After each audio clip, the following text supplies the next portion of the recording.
Welcome back, my friends. It is the year 2026 AD, and with the US of A celebrating its 250th birthday, it's a good time to take a look at what musical compositions have declared their independence from copyright this year. In the US, that is. Something that is public domain here might still be under copyright in other countries, and vice versa. If you've missed my previous public domain videos, here's the Cliff Notes version. Most countries do it by time elapsed from date of composer's death, typically 50 or 70 years, whereas here in the States right now we generally do it by time elapsed from date of first publication. To be precise, a whopping 96 years, the result of Congress having passed multiple extensions. In fact, the copyright situation here is even more complicated than that. One commenter on last year's video, Wyatt Stevens 8574, wrote up a detailed timeline of the changes to US copyright law over the years. Note that at some point in the future we will switch to the more common 70 years after composer's death rule. But for now, I'm just going down IMSLP's list of works first published in 1930. And it helps to check this list a few days in advance of New Year's because some of this music was actually already public domain due to publishers not having renewed copyright back when copyright terms were shorter. Of course, on New Year's Day, there's always a flurry of new uploads for works that previously didn't have any entry here, so I can't check those in advance. Few important things to keep in mind. First of all, it's date of publication that matters, not date of composition. Something might have been written in 1930, but published later. Secondly, while all of the music we're looking at today, all of the compositions are now public domain, individual recordings of them probably aren't, unless they too were made back in 1930. And finally, a quick perusal of YouTube will show you that copyright gets violated all the time here. YouTubers and copyright holders have kind of settled into this uneasy truce where if you post a video of some composition that's under copyright, 99.99% of the time the rights holders will claim all your ad revenue but let the video remain available. On the other hand, if you want to give a public performance of some composition that's under copyright or sell recordings of it, then you might have to worry. So, speaking of big American anniversaries, we have here on this list a march by John Philip Sousa, one of the last he ever wrote, the George Washington Bicentennial March. Washington was born in 1732, so we would have been celebrating his 200th birthday in 1932, so I guess Sousa wanted to get a jump on things and get his march published a couple years early. I have here the solo piano sheet music, and there's this tiny little notice at the top that says, "Get this number for your player piano or talking machine," which nowadays sounds about as quaint as saying, "This movie is now available on VHS." But anyway, the George Washington Bicentennial March by Sousa begins like this.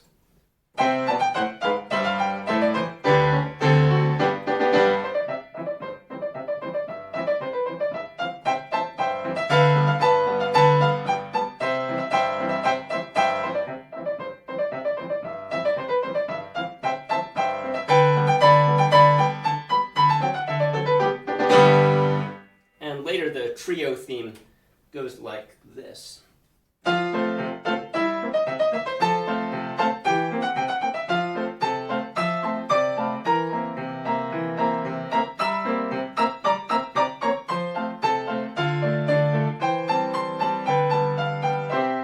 Keep in mind, this is an arrangement intended for mass distribution, so it's simplified and in a totally different key than what the band plays.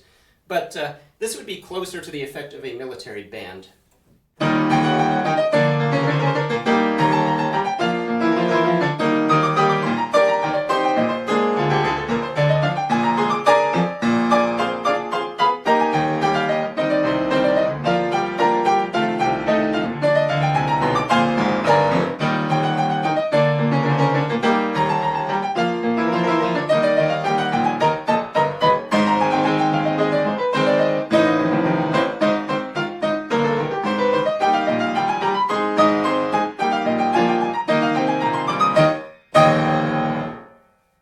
It's a fun march, like basically all of the gazillion military marches Sousa wrote. Probably my own favorite Sousa march would be Nobles of the Mystic Shrine, but that's been in the public domain for a while. If you want a really kooky piece of American music that's become public domain this year, look up the New England Holidays Symphony by Charles Ives. I'm giving Ives an honorable mention this year. Speaking of patriotic and military marches, looking across the Atlantic to the UK, one piece of music on the list this year is Edward Elgar's Pomp and Circumstance March No. 5, published over 2 decades after the others. The first 4 Pomp and Circumstance marches were published back in the 1900s. P&C No. 1 is the general favorite, and I've done a piano transcription of that, which you can find on this channel. P&C No. 4 is also decently popular. I don't know what prompted Elgar to write a 5th one so long after the others, but this is how it begins.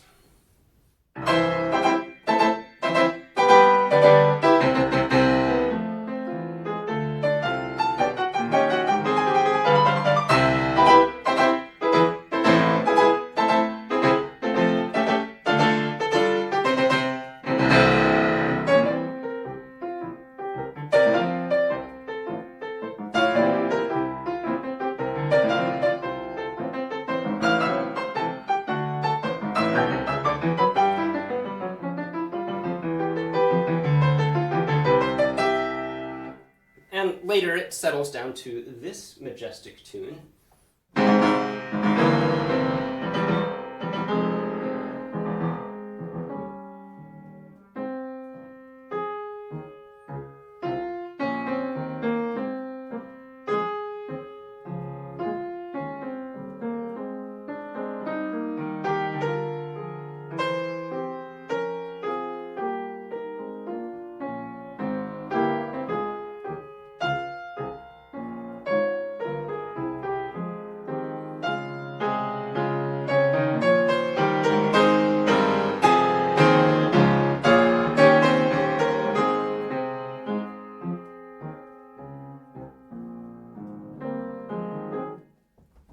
It's a great tune, although it seems like it didn't quite pack the same punch that the first P&C March did with audiences, or P&C No. 4 for that matter.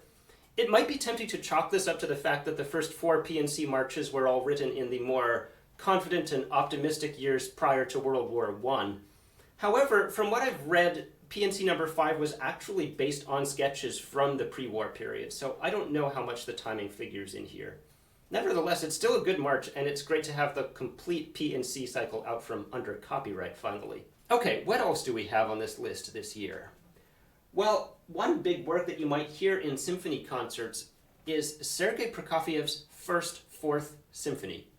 Yep, you heard that right. Prokofiev wrote 2 fourth symphonies.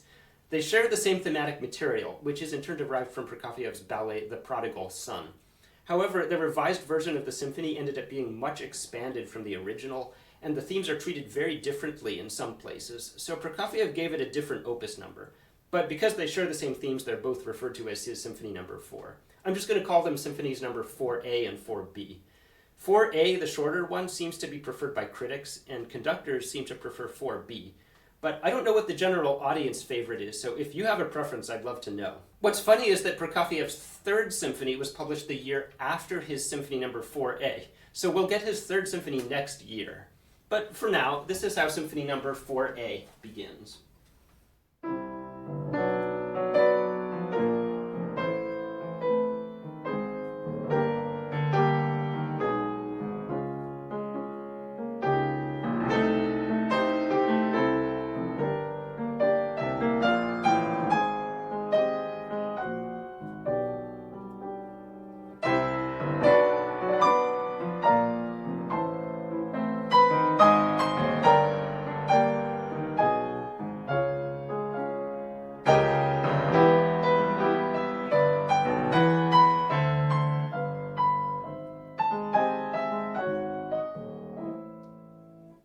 After continuing in this vein for a bit, he launches into this furious passage.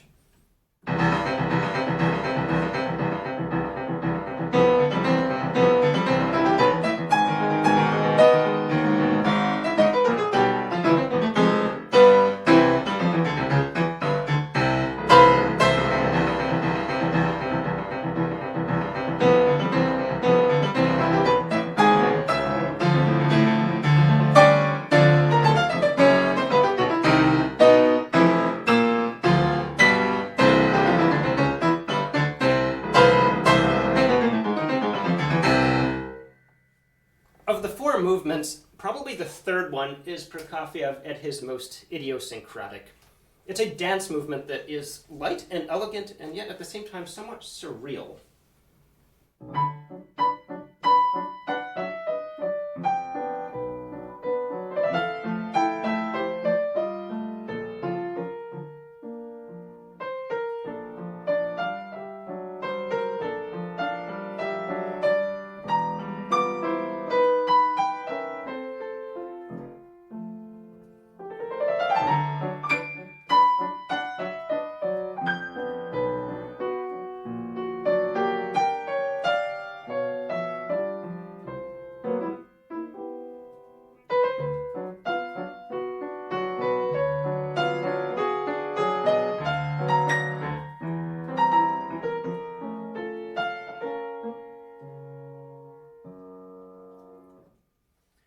The thing about Prokofiev is he's always stretching the bounds of tonality, but he kind of does it with a twinkle in his eye. I always feel like he's messing with the audience, but he's letting them in on the joke.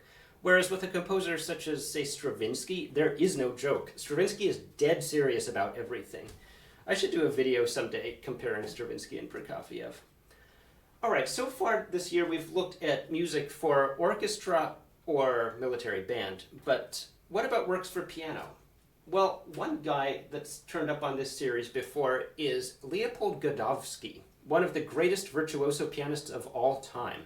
Late in 1930, he suffered a stroke that cut short his performing career, and I don't think he composed much for the remaining 8 years of his life.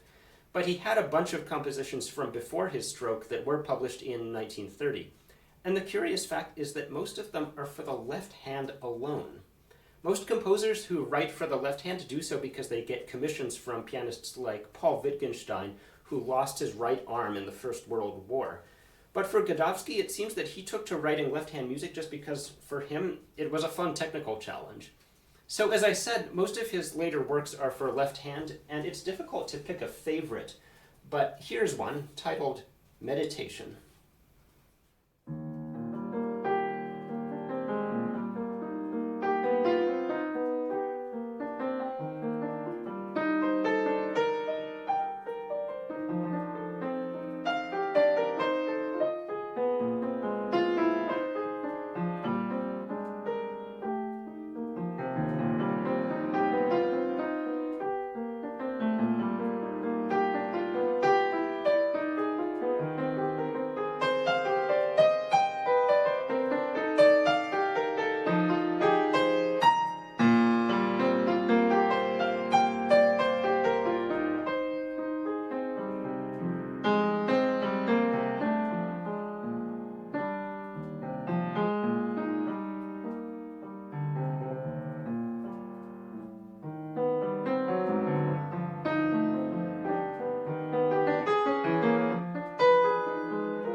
It goes on. It's a really beautiful piece.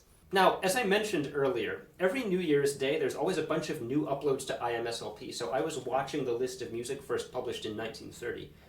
And there was one piece of music that appeared on New Year's Day by a composer whom we haven't seen before on this series, Miklós Rózsa, who became one of the great film composers of the generation before John Williams.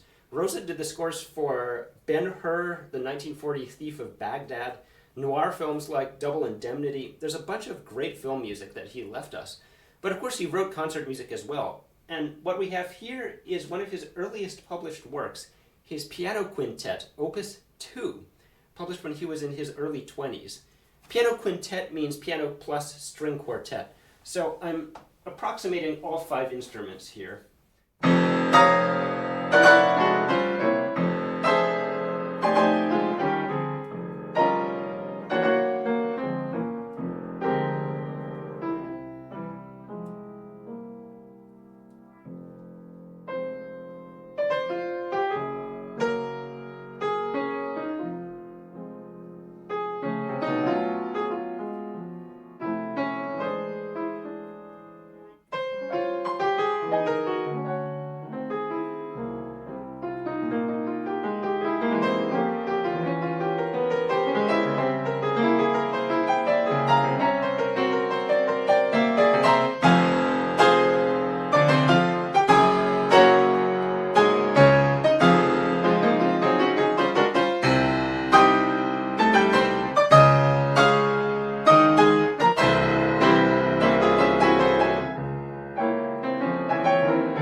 I've listened to a recording of the whole thing, and my main impression is it's kind of a busy sounding piece. The texture is thick and a little tangled sometimes, and I feel like the 5 instruments are arguing with one another. But it's still kind of a cool piece, and it's fascinating to consider this is the guy who went on to give us Ben-Hur. This is basically where he started. Finally, just to end on something a bit more upbeat and more iconically American, I know I keep featuring George Gershwin on this series, but I just can't help it. His music is so full of this infectious love of life. The Broadway musical Girl Crazy by the Gershwin brothers was first published in 1930, and I don't know if the entire show gets produced very much these days, but it did result in a bunch of hit songs, probably most famously I Got Rhythm. And this is George's own solo piano rendition of that song.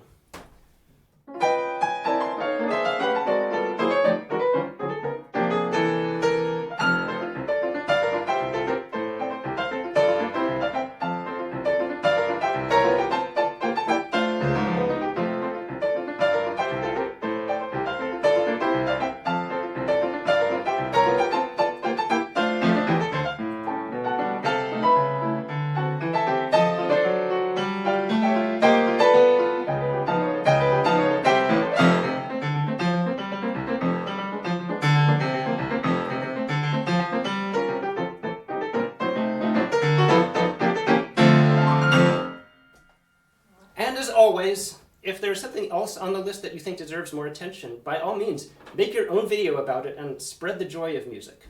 That is all for today, folks. I will see you in the next video.